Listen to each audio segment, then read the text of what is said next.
नमस्कार दोस्तों, आप सभी का बेस्ट फॉर सक्सेस के यूट्यूब चैनल में स्वागत है। दोस्तों मैं शत्रुघ्न। दोस्तों आपको मैं 5 अति महत्वपूर्ण प्रश्न मैथ का कराऊंगा जो कि दोस्तों आगामी परीक्षाओं के लिए महत्वपूर्ण होगा। और दोस्तों ये आपका स्पेशल बिहार सिविल कोर्ट और दोस्तों ये बिहार पुलिस जो है इसके लिए स्पेशल बैच चल रहा है। इसके साथ साथ बिहार शिक्षक भर्ती जो कि दोस्तों आपको एग्जाम में देखने के लिए मिलेगा। दोस्तों आइए हम सेशन की स्टार्ट करते हैं, शुरुआत करते हैं आज की सेशन। पहला क्वेश्चन लेते हैं दोस्तों, और आपको क्या करना है, क्वेश्चन को पहले खुद से ट्राई करना है। दोस्तों पहला क्वेश्चन आपके पास दिया गया है, एक किसी काम को 5 दिनों में करता है और बी उसी काम को 10 दिनों में पूरा करता है, तो ए और बी मिलकर कितने दिनों में पूरा करेगा। दोस्तों ए जो है एक किसी काम को अलग अलग सॉल्यूशन करते हैं। देखो एक किसी काम को 5 दिनों में पूरा करते हैं और फिर बी जो है उसी काम को 10 दिनों में पूरा करते हैं। यदि दोनों मिल जाए, ए और बी दोनों मिल जाए तो कितने दिनों में जो है दोस्तों कार्य समाप्त होगा। इन दोनों का आपको एलसीएम लेना है। 5 और 10 का एलसीएम क्या आएगा, 5 और 10 का एलसीएम 10 आएगा। अब देखो ये एक जो है 5 दिन में काम समाप्त करते हैं, यानी कि टोटल 10 काम है, एक दिन में 5 काम करते हैं, तो ये कितने दिनों में, एक दिन में 2 काम करता है तब जाकर वो 5 दिनों में काम को समाप्त करता है। और ये जो है बी एक दिन में 1 काम करता है तब जाकर वो 10 दिनों में काम समाप्त होता है। यदि ए और बी मिल जाए, ए एक दिन में 2 काम करते हैं, बी एक दिन में 1 काम करते हैं, दोनों यदि मिल जाएगा तो कितना काम होगा, 3 काम होगा। लेकिन करना है टोटल काम 10 काम करना है तो 10/3 हो जाएगा, तो ये हो जाएगा 3 सही 1/3 दिन, यानी कि कितने दिनों में पूरा काम करेगा दोस्तों, 3 सही 1/3 दिन में पूरा काम करेगा। क्या किए, ए और बी का एलसीएम लिए, 10 दिन आया, यानी कि टोटल यूनिट 10 आया जो बोलते हैं। तो ए जो है एक दिन में 2 काम करते हैं तो 5 दिन में 10 काम खत्म होते हैं। बी एक दिन में 1 काम करते हैं तो 10 दिन में क्या होते हैं, ये काम खत्म होते हैं। आइए दोस्तों हम देखते हैं नेक्स्ट क्वेश्चन। आइए दोस्तों देखते हैं नेक्स्ट क्वेश्चन। क्वेश्चन नंबर 2 है, एक गाय 800 रुपए में खरीदकर 25% लाभ पर बेच दी गई, तो बताओ जो है गाय का विक्रय मूल्य क्या होगा। आखिर में वो 25% लाभ जो है दोस्तों किस पे कमा रहा है। दोस्तों बहुत ही सिंपल क्वेश्चन है और इस टाइप के क्वेश्चन एग्जाम में आते हैं, तो बताओ इस क्वेश्चन का जो है दोस्तों सही जवाब क्या होगा। आप आराम से दोस्तों इस क्वेश्चन का सही जवाब कर सकते हो। तो चलो दोस्तों, एक गाय जो है कितने में खरीद रहा है, खरीदी गई वस्तु को क्रय मूल्य, और क्रय मूल्य को सीपी से सूचित करते हैं। 800 रुपए में गाय को खरीदा गया और प्रॉफिट कितना का हो रहा है, प्रॉफिट 25% का हो रहा है। आखिर में उसने बेचा कितना में होगा, एसपी निकालेंगे, क्या होगा 800 गुना, यदि लाभ होता है तो क्या होगा 100 में से जुड़ जाएगा 125%, और ये प्रतिशत का मतलब 2 जीरो नीचे, 2 जीरो से 2 जीरो कटेगा, 8 5 40, 12 8 96, 4 100 हो जाएगा। यानी कि 800 के गाय था और 1000 में जाकर बेच दिया है, तब जाकर उसको क्या हो रहा है, 25% का दोस्तों प्रॉफिट हो रहा है। कितने प्रतिशत का प्रॉफिट हो रहा है, 25% का। कब, जब 1000 पर दोस्तों बेचते हैं तब। ये जो दोस्तों आपके लिए क्वेश्चन है आगामी परीक्षाओं, हर परीक्षाओं के लिए है, इसीलिए आप दोस्तों वीडियो पर लास्ट तक बने जरूर रहना। आइए दोस्तों देखते हैं क्वेश्चन नंबर 3 है, और ये क्वेश्चन जो है दोस्तों आपका प्रॉफिट एंड लॉस के अंतर्गत आते हैं दोस्तों, लाभ और हानि। गांधी शिक्षण संस्था के एक जांच परीक्षा में 700 छात्र सम्मिलित हुए, जिसमें से 30% छात्र असफल हो गए, तो कितने छात्र इसमें से सफल हुए। यानी कि दोस्तों टोटल का बात करें, टोटल छात्र कितने थे, टोटल छात्र 700 से थे। 700 छात्र में से 30% छात्र जो है असफल हो रहा है, यानी कि फेल हो रहा है।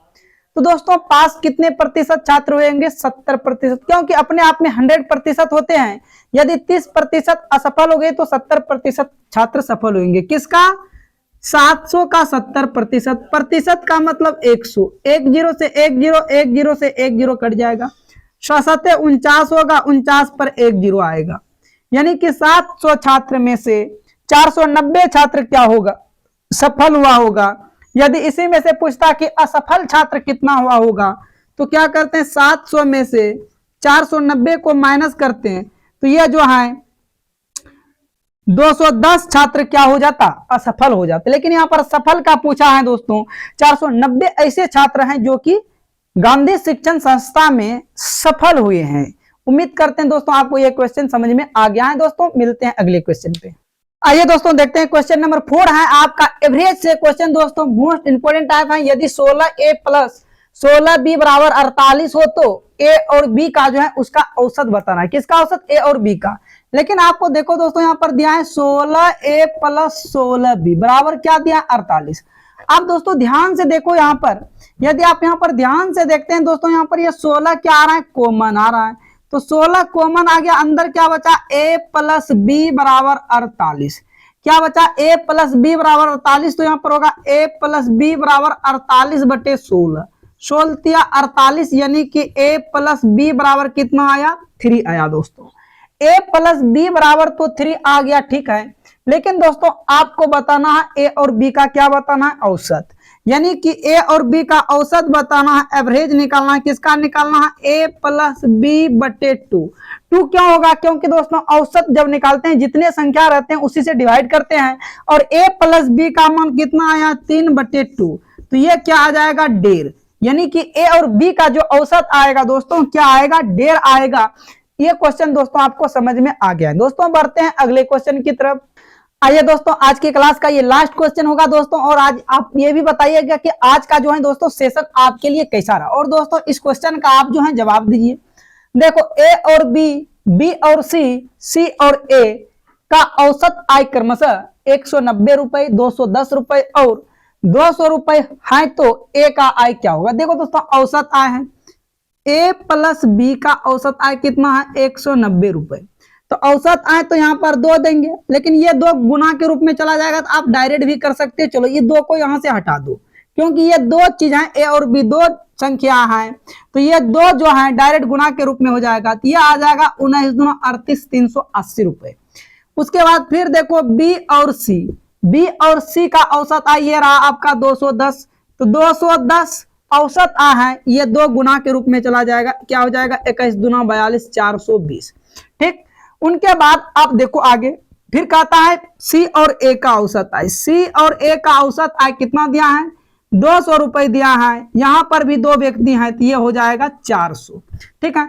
अब थोड़ा सा ध्यान से देखो, A 2 bar, B 2 bar, C 2 बार, तो यहां से आप क्या करो 2 को कॉमन ले लो, हो जाएगा A plus B plus C, सब जुटेगा तो ये भी देखो जोड़ लो कितना हो रहा है 4 0 10 कैरी 0, 4 4 8 3 11 1 12, कितना हो रहा है 12 हो रहा है, यानी कि ये जो हो गया कितना आ गया 1200 आ गया।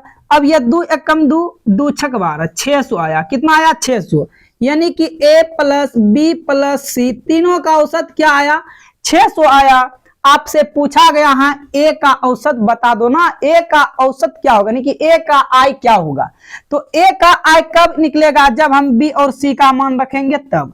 तो यहां देखो b और c का मान कितना आया है, आप बोलेंगे 420 आया है, तो यहां पर लिखेंगे a प्लस b और यहां पर रखेंगे 420 बराबर 600। आगे की तरफ जब बढ़ाएंगे तो a बराबर हो जाएगा 600 माइनस 420, घटा देना है तो a का औसत आ जाएगा 0 की 0, 10 में से 2 गया 8, 5 में से 4 गया 1, यानी कि a के आय जो होगा वो 180 रुपए होगा। या तो आपका b भी निकाल सकते हो, c भी निकाल सकते हो, जिसका पूछे उसका आप यहां से आराम से निकाल सकते हैं। तो सही जवाब क्या होगा, ऑप्शन बी आपके लिए क्या होगा दोस्तों, करेक्ट हो जाएगा। दोस्तों आपको बताना है कमेंट बॉक्स में कमेंट करके कि आज का सेशन जो है दोस्तों आपके लिए कैसा रहा, और दोस्तों यदि आपको वीडियो अच्छा लगा है तो दोस्तों वीडियो को कर देना है लाइक, और अपने दोस्तों के साथ शेयर जरूर कीजिएगा। और यदि आप चैनल पर पहली बार आए हैं तो दोस्तों चैनल को कर लीजिएगा सब्सक्राइब, और दोस्तों नोटिफिकेशन को कर लेना है ऑल। और दोस्तों आप एक प्यारा सा कमेंट करके बताना कि आपका जो है आज की सेशन जो है कल से बेस्ट रहा या नहीं रहा। तो दोस्तों हम फिर मिलते हैं नेक्स्ट वीडियो में, आज के लिए इतना ही, ऑल द बेस्ट।